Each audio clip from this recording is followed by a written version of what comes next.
Harvey Mindus, a practicing psychologist and a professor at UCLA, is the author of a marvelous book entitled Laughter and Liberation, in which he points out that everyone seems to realize the importance of a sense of humor and agrees that it's one of our most valuable faculties. Thinkers, simple and profound, declare that the ability to see the funny side of things and to laugh at ourselves and our troubles is an asset of the greatest magnitude. It can help us contend with adversity, derive greater joy out of living, and maintain our sanity, yet no one seems to know how to cultivate it. The kind of humor that deserves to be called therapeutic is not the kind that enjoys jokes and comic routines. For delightful as they may be, they are contrived and superficial, bearing about the same relation to therapeutic humor as pretty pictures do to real art. The kind of sense of humor that can help us maintain our sanity moves beyond jokes, beyond wit, beyond laughter itself. It must constitute a frame of mind, a point of view, a deep-going, far-reaching attitude to life. A cluster of qualities characterizes this peculiar frame of mind, and here some of them are. Flexibility. In this case, a person's willingness to examine every side of every issue and every side of every side. Spontaneity. His ability to leap from one mood or mode of thought to another. Unconventionality. His freedom from the values of his time, his place, and his profession. Shrewdness. His refusal to believe that anyone, least of all himself, is what he seems to be. Playfulness. His grasp of life as a game, a tragic-comic game that nobody wins, but that does not have to be won to be enjoyed. And humility, that elusive quality exemplified by the rabbi in this traditional story. A wise old rabbi lay dying, so his disciples lined up next to his deathbed to catch his final words. They arranged themselves in order from the most brilliant pupil to the most obtuse. The brilliant one bent over the prostrate form and whispered, "Rabbi, what are your final words?" "My final words," murmured the ancient rabbi, "are, life is a river." The disciple passed it on to the person next to him, and the phrase traveled like wildfire down the line. When it reached the oath at the end, however, he scratched his head in perplexity. "What does the rabbi mean, life is a river?" he asked. The question, of course, traveled back up the line. "What does the rabbi mean, life is a river?" When the star pupil heard it, he leaned over again. "Rabbi," he implored, for the old man was breathing his last, "what do you mean, life is a river?" And the rabbi shrugged and croaked, "So it's not a river." A man who can shrug off the insufficiency of his ultimate wisdom, the meaninglessness of his profoundest thoughts, is a man in touch with the very soul of humor, and each of the 6 qualities contributes to the kind of sense of humor that is therapeutic. The 6 qualities are the kind of sense of humor each of us needs: flexibility, willingness to examine every side of an issue, spontaneity, unconventionality, shrewdness, playfulness, and humility. So how's your sense of humor these days? Do you know what typifies the healthy-minded, mature person perhaps more than anything else? To my mind, it's the simplicity of his needs. St. Francis of Assisi said, "I need little, and that little I need very little."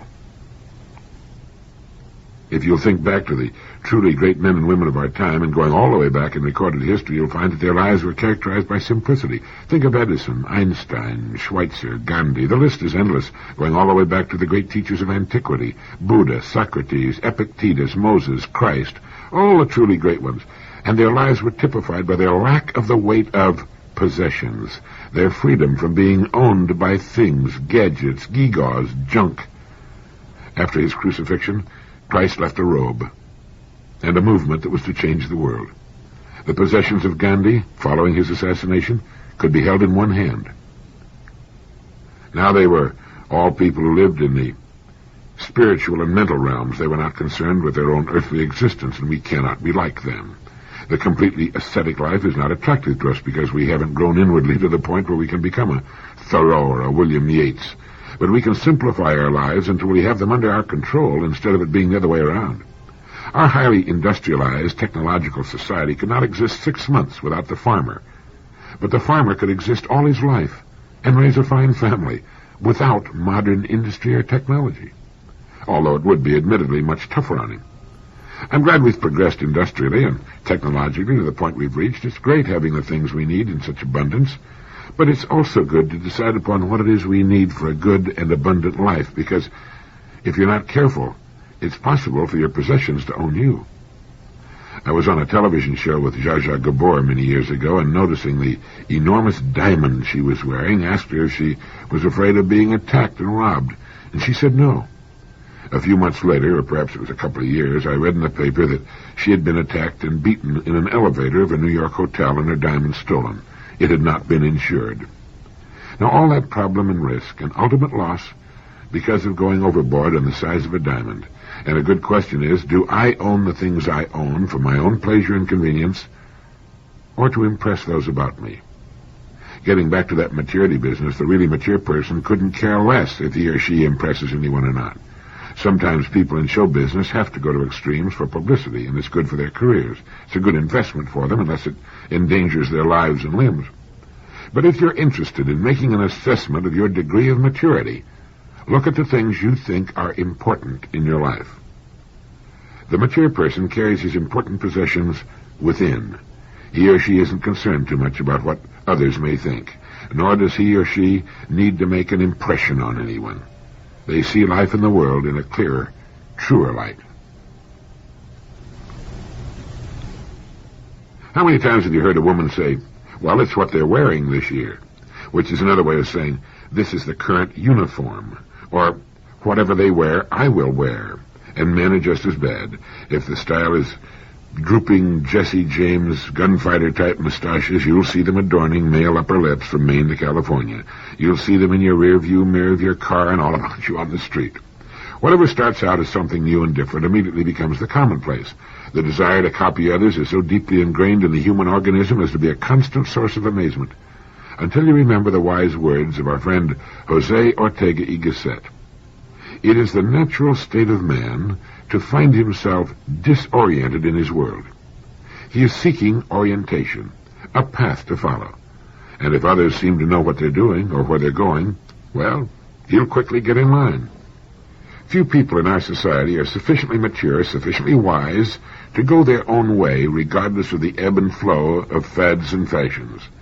Few women have the kind of inner composure and are sure enough of what they like to pick their wardrobes from their own likes and dislikes and wear them, not in spite of the crowd, but in the simple, independent desire to wear those clothes that most please them.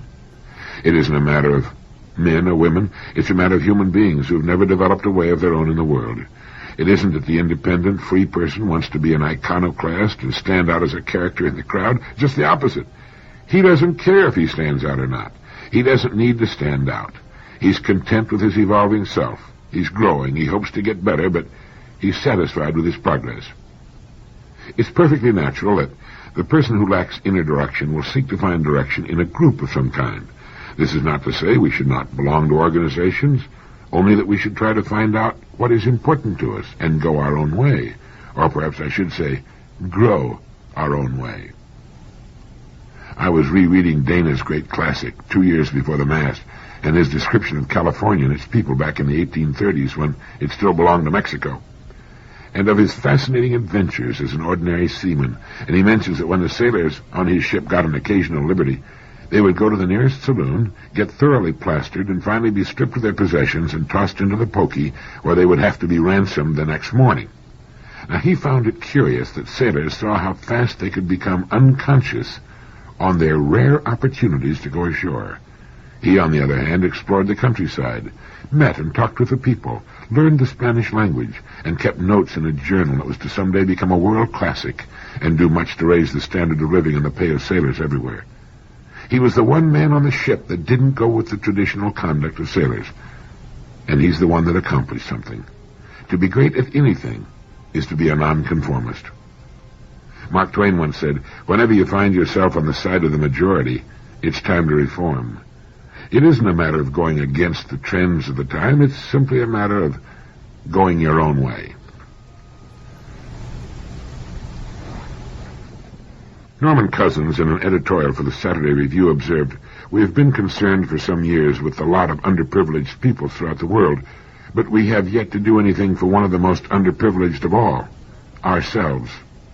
We have more food than we can eat. We have more money per person than anywhere else in the world. With 6% of the population, we hold 80% of the wealth. We have bigger homes, bigger TV sets, bigger cars, bigger theaters, bigger schools. We have everything we need, in fact, except the most important thing of all, time to think and the habit of thought. We lack time for the one indispensable for safety of an individual or a nation. Thought is the basic energy in human history. Civilization is put together not by machines, but by thought. Similarly, man's uniqueness is represented not by his ability to make objects, but to sort them and relate them. Other animals practice communications. Only man has capacity for comprehension. Displace or eliminate thought, and the species itself has, well, as little claim on survival as the dinosaurs with their 4-foot skulls and the pea-sized brains. The impotence of the brute alongside the power of the sage is represented by thought. We seem to have no time for thought. The paradox, of course, is that we're busy doing nothing. Never before has so much leisure time been available to so many. Leisure hours now exceed working hours. But we have a genius for cluttering. We've somehow managed to persuade ourselves that we're too busy to think, too busy to read, too busy to look back, too busy to look ahead, too busy to understand that all our wealth and all our power are not enough to safeguard our future unless there's also a real understanding of the danger that threatens us and how to meet it. Thus, being busy is more than merely a national passion. It's a national excuse. The real question, however, concerns not the time or lack of it we provide for thought, but the value we place on thought. What standing does thoughtfulness enjoy in the community at large? What great works of contemporary literature assign importance to thought or make heroes of thoughtful men? Action, accumulation, diversion, these seem to be the great imperatives. We're so busy increasing the size and ornamentation of our personal kingdoms that we're unaware that no age in history has had as many loose props under it as our own. Interesting, isn't it? How much time do you spend in thought? How much attention to thought is paid in school, in the home, in your home? People yell that they want more. It's impossible to think with the mouth open. And as long as we live, we'll never learn anything of value when we're talking, or yelling, or demanding. What is needed, most assuredly, is more quiet, reflective, creative thinking. Lincoln once said, "The occasion is piled high with difficulty, and we must rise with the occasion. As our case is new, so we must think anew and act anew. We must disenthrall ourselves." On a national and individual basis, we need to define our priorities, organize them in the order of their importance, and attack them with creative thought, realizing that we need new solutions to new problems. We need to set aside a time each day for thought. I came across an interesting idea while reading in my office today. See what you think of it. What we have come to call the counterculture is actually an interlocking net of ideas for alternative living, different in crucial ways from the traditional middle class, and yet reflecting characteristically traditional aspirations. And this counterculture's progressively greater impact becomes a powerful motor for social change. Now, what it means is that the great changes in ideas of what constitutes a meaningful life are not so much an attempt to pull down the old traditional ways of living, but rather they are alternatives. They're experiments in alternatives, designed to find new and better ways of living in a more enlightened age. The key term today is alternatives, meaning articulated options beyond the realm of current practice. The younger people, often called the counterculture, are aware that the world they find themselves in today isn't going to win many prizes in the happiness and joy departments. It's a curious thing, but people were much happier in this country back in the 30s and 40s, even the 50s, than they seem to be today. Affluence has brought with it a pervasive dissatisfaction and irritability that didn't used to exist. Having more of the things they thought they wanted has not made people noticeably kinder, more unselfish, nor more cheerful than they used to be. In former days, it seemed as though everybody knew what he wanted. He knew what was important, what the priorities were, at least in his own life. Today, people appear to be rootless, drifting, aimless. They want more, but they don't seem willing to do more. Now, I'm not saying that all the ideas coming from the younger generation are good, but neither are they all bad just because they come from people under 25 or 30. The quotation I used earlier is from an interesting essay entitled Alternative Thinking by Richard Castellanos, which appeared in The Humanist and was adopted from his book Human Alternatives, published by Morrow. We will all certainly agree, I think, that we need some alternatives to war as a way of life, or rather death. We need alternatives to the carnage on the highway, to the choked ghettos of our city, to increasing pollution. You know, to Buckminster Fuller, pollution is nothing more than resources we're not harvesting. And I have agreed for years that the more reasonable solutions for pollution today involve not less technology, but more, regardless of added expense. It's impossible to turn back the clock, as well as undesirable. What is needed is to turn it forward, to find a human second wind. Freedom from some of the threatening forces with which we're faced today, and a renewal of interest, even excitement, with regard to man and his future.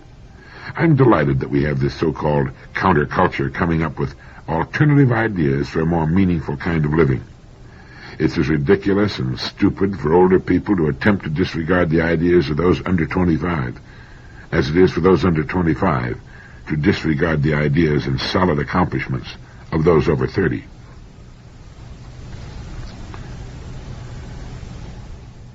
Have you ever thought about the fact that 99% of our business dealings are with the lowest paid, least interested, and poorest trained people of an organization? We deal with the checkout people and the bag boy, the receptionist, the telephone operator of a company, and in our financial transactions with the person behind the counter.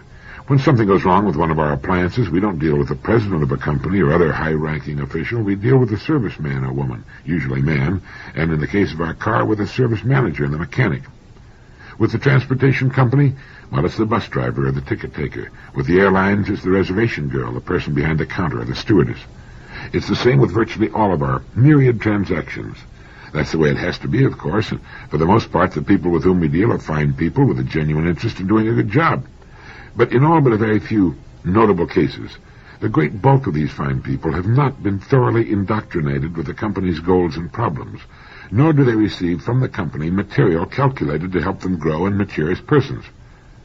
Company officers will say the growth and maturity of these people as persons is their own problem and responsibility. And while that's regrettably the case, leaving people to obtain that kind of information on their own is to make certain that 95% of them will do nothing about it. Now, what the business community overlooks is that people are eager for growth, and that as they grow and mature as persons, that growth and maturity is reflected in everything they do, on the job and off. Few top corporate executives have any idea of the almost unbelievable latent force for growth that exists within the people they're now paying. With no increase in personnel, their present people can easily do twice what they're now doing, and perhaps a good deal more than that. Not because they're forced or coerced into doing more, but because they can learn the fun and interest and growth that can be obtained by bringing more of themselves to bear on their lives, all departments of their lives. The fact is that most people, including these top corporate executives, are operating on from 5 to 10% of their true capacity. They are, as Dr. William James of Harvard liked to put it, only half awake, and the great majority are getting by, as Huxley discovered, without too much discredit.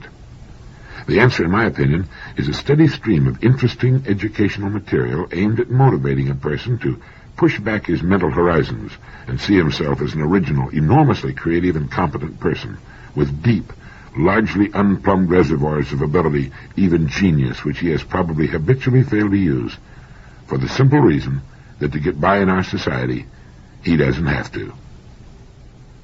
There's a perfectly natural tendency on the part of most people to pattern their lives after the lives of those by whom they're habitually surrounded. Lacking the kind of leadership they could have, they passively mold themselves, for the most part, into their existing environment. Poking around in the files, I ran across this item I'd clipped from an old newspaper.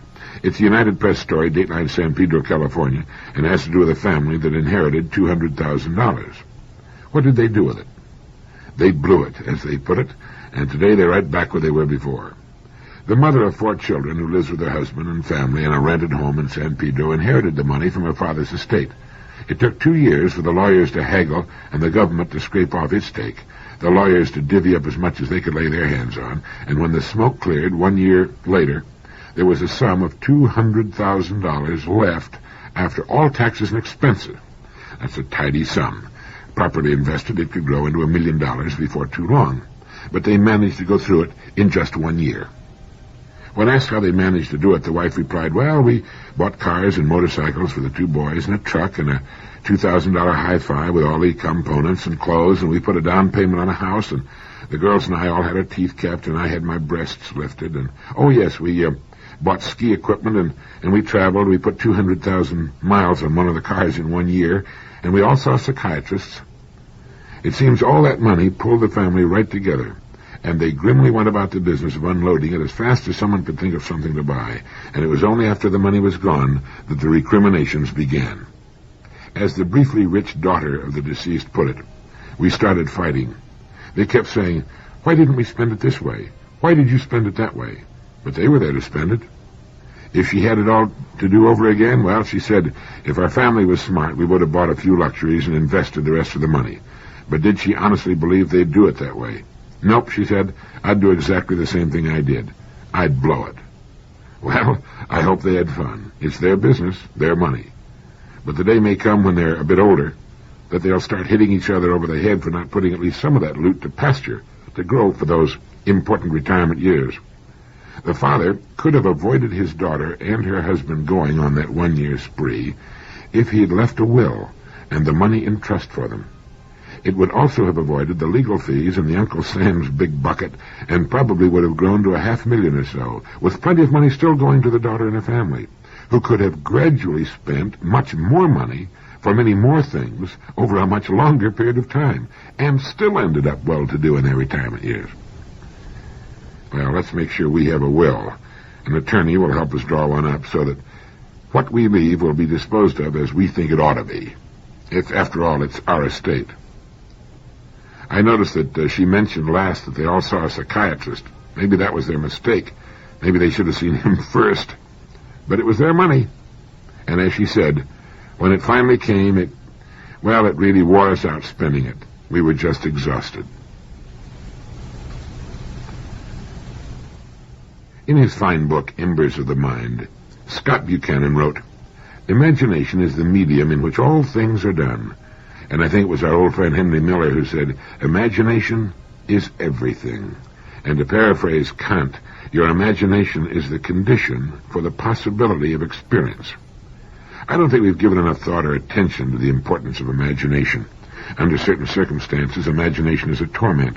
We imagine all manner of terrors in the dark of night, before a visit to the dentist or physician, or when we're called on the carpet. The steer, as he walks toward swift extinction in the packing house, suffers no terrors of the imagination. The blow falls upon a creature experiencing only mild anxiety, perhaps in the presence of strange surroundings. But the condemned human being dies 1,000 times in his imagination. But while the imagination is a scourge, it's also our hope and joy, and, as Scott Buchanan said, it is the medium in which all things are done. It is the seat of self-fulfilling prophecy as we plan for the goal we've decided to reach. It's the autopilot of our lives, and it works all its life on problems. And here there seem to be 2 main classes of imagination. Those that concentrate on the problem and its possible dire consequences, and those that concentrate on the solution. Now, in the first case, life is a reflection of the problems on which the imagination is focused. In the second, it's a matter of solutions, of overcoming problems. We tend to forget that our opportunities are an exact ratio to our problems. I'm sure there are a few glaring exceptions to that, but it's generally true. The greatest and most successful industries are nothing more than those evolving solutions to problems. The illuminating and heating and cooking industries, the telephone, steel, automobile, and airplane, my bookshelves, my typewriter, my clothes, my home, they're all solutions to problems. Today, mankind is faced with towering problems, and his opportunities match them. Think of the hundreds of thousands of people who will one day be gainfully employed in the pollution control industry and in population control. Look at the growth of medicine, of the pharmaceutical industry. Billions of dollars will be earned in disposing of and recycling trash and garbage, all major problems. It reminds me of the old question, whenever there's something wrong, are you part of the problem or part of the answer? It was just some 9,000 years ago that we began banding together in communities and husbanding crops and animals. Since then, every time a human creature stopped what he was doing and got a questioning look on his face, his imagination was at work. And if we can do what we have done in just the past 100 years, there are no problems our imaginations can't solve in the future. Imagination is the medium in which all things are done. How are you doing in the imagination department? In the 19th century, Ralph Waldo Emerson predicted in his journal that American prosperity would go on to madness. And in Rene Dubos's Pulitzer Prize-winning book, So Human an Animal, he writes, "In the past, great prosperity has often damaged human values and generated boredom. The environmental crisis in the modern world indicates, furthermore, that mismanaged prosperity may destroy human life altogether. Prosperity is a strange and wonderful and terrifying thing where human beings are concerned. It does wonders for a nation up to a point, and the same goes for any organization of value. Prosperity means good health up to a point, and then it militates against good health. Cardiovascular disease has become a modern plague in the United States, with 20 other countries having longer average lifespans, for no other reason than the fact that too many Americans have grown too fat. Prosperity can put a pacemaker in the heart of an infant otherwise doomed, and then kill him 10 to 20 years sooner than he might otherwise live by fattening him to death. As a general rule, prosperity does not bring out the best in a people. Up to a point, yes. Beyond that point, no. You know, in tests with chimpanzees, it was discovered that the young get along perfectly together, playing happily with virtually no discord whatever, until a possession is introduced into the group and given to one chimp. That chimp immediately becomes violently possessive, and the other chimps become restive, wanting whatever it is the one has. It destroys their relationship and introduces sullenness and bickering, where before there was happiness and play. It often works the same way with nations or a community, and it seems people have a way of getting their priorities all fouled up. It's believed that much of the dissatisfaction found in so many millions of people who seem to be rushing headlong in shallow circles is due to mistaken priorities. They're affluent, all right, but often lack the maturity to determine what's really important and good and what isn't.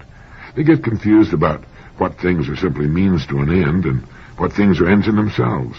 And after 20 years or so have slipped by, they find themselves standing in the middle of a great collection of junk, which is all in various stages of obsolescence. They often appear like children in a room full of toys, too many toys, so many toys that they're bored to death with toys. As Rene Dubos put it, in the past, great prosperity has often damaged human values and generated boredom. It seems to many people who have an immature sense of values that there's nothing more to buy. So now what do? Like wind-up toys that have run down, they stand in the midst of all that they once wanted and find that it's not enough. Not nearly enough.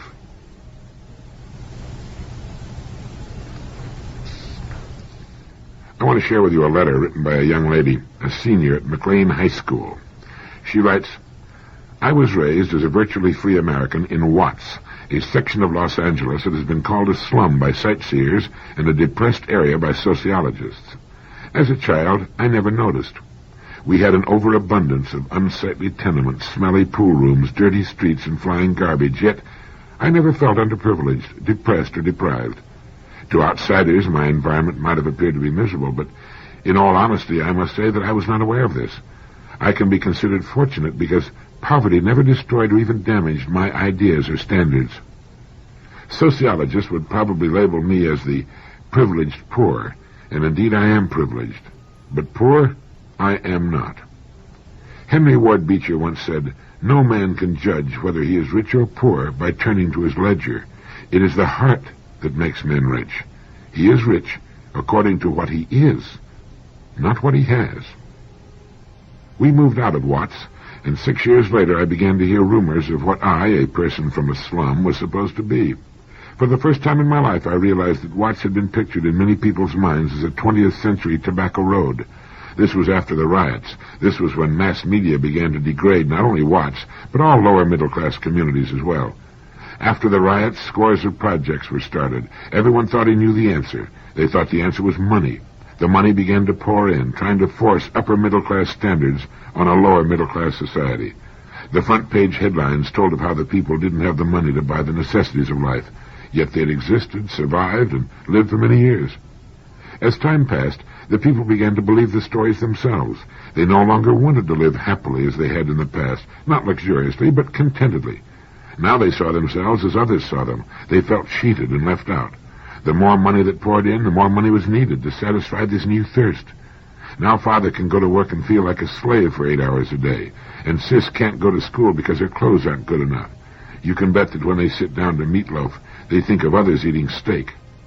All the bills in the legislature can't stop poverty. All the money in the treasury can't buy poverty. People cannot advance as a group until they have the desire to do so. In order for the poor to come out of poverty, they must take the first step themselves. As a teenager, and as a former citizen of Watts, I feel that now is the time to inform the younger generation that they can change the present conditions when they accept the fact that no one owes them anything. That now is the time to take the first step out of the impoverished area. As Booker T. Washington phrased it, cast down your buckets where you are. I am, according to books, magazines, and movies, an underprivileged, deprived, depressed person with supposedly no hope for the future. But I stand as a symbol. You can be what you want to be, not disregarding your background, but quite often because of it. This high school senior ended her letter by writing, "But I stand as a symbol. You can be what you want to be, not disregarding your background, but quite often because of it." I hope this girl's letter gets wide dissemination. Thank you.